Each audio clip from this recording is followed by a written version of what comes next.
আমার জনম দুঃখিনী মা ওই মকসিদপুরের জমিনে ঘুমাই রয়েছে বাবা।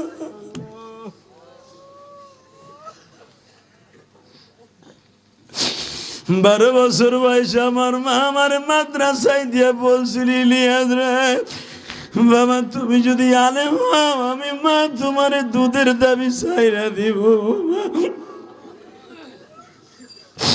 আমার আলেম ভাইরা আজকে আমার কথায় কেন কান্দো জানো?